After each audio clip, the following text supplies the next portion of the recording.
Good afternoon. It's Tuesday, 2:22, and we are still studying Psalm 22.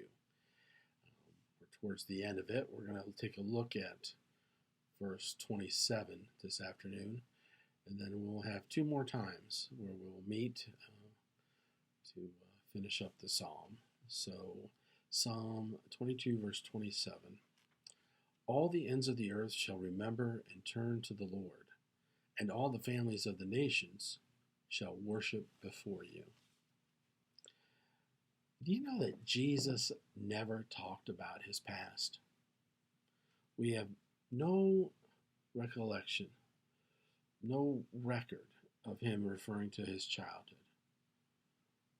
We don't have him ever referring to his apprenticeship with Joseph, or even his early days in ministry.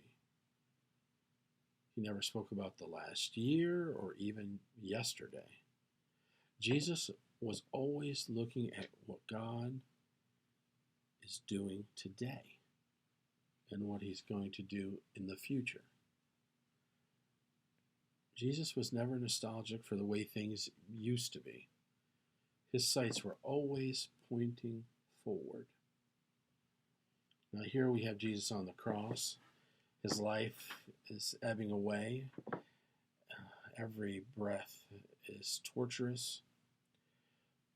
But rather than dwell on this terrible injustice that's been handed out, his thoughts seem to focus on the future. This great and glorious and grand future of God's kingdom.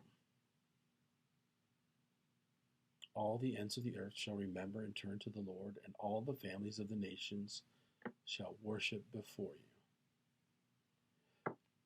Jesus trusts that the world will remember and turn to God. I mean, there's this powerful vision that Jesus is offering us, this powerful vision of this worldwide revitalization of faith. I mean, can you picture the entire world remembering God and turning to him? But what is it that the world needs to remember? What do we need to remember? You know, the Bible makes it clear in the first few chapters of Genesis that we are created by God. There's no such thing as a self-made person. We were all made by God. In the history of our world, it seems that this humbling fact has been forgotten. We act as if we are the master creators of all that we have. Yet this is exactly upside down. You know, and the prophet Isaiah, he pegged it 300 years after this psalm that David wrote. Isaiah says, "You turn things upside down. Shall the potter be regarded as the clay, that the thing made should say of its maker, 'He did not make me'? Or the thing formed say of him who formed it, 'He has no understanding'?" You see, Psalm 22, verse 27, promises this worldwide awakening, a right ordering, if you will, in which God's creation remembers that God is the creator, and we're called to worship that God. That people all over the globe will return to the Lord. They will be turned to the Lord. And there's another thing we should notice here in this 27th verse of the 22nd Psalm. This worldwide revitalization, transformation, revival will bring all families of the nations into this new relationship with the Lord.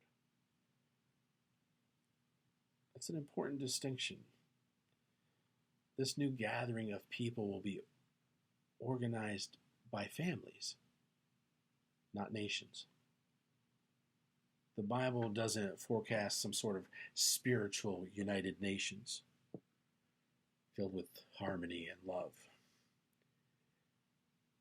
You see, the boundaries between nations and governments are temporary. It's the families of the nations that come to worship God. John of Patmos, the writer of the book of Revelation, says that in heaven there is this chorus of four-winged creatures and 24 elders who are worshiping the Lamb who had been slain. And this is what they sing to him. Because you were slain, and with your blood you purchased for God persons from every tribe and language and people and nation. You have made them to be a kingdom and priests to serve our God, and they will reign on earth. They will reign on the earth forever. In this biblical vision from the book of Revelation, all national boundaries fall away. Another benefit of the death of Christ. The dividing walls, tribal hostilities, racial tensions, displays of national pride, those are all set aside. The kingdom is filled with people from every human-made division, serving the Lord as one kingdom. The walls, the hostilities, the tensions, pride, all set aside. The kingdom is filled with people just like us, from all places, speaking all sorts of languages, identifying with all sorts of groups.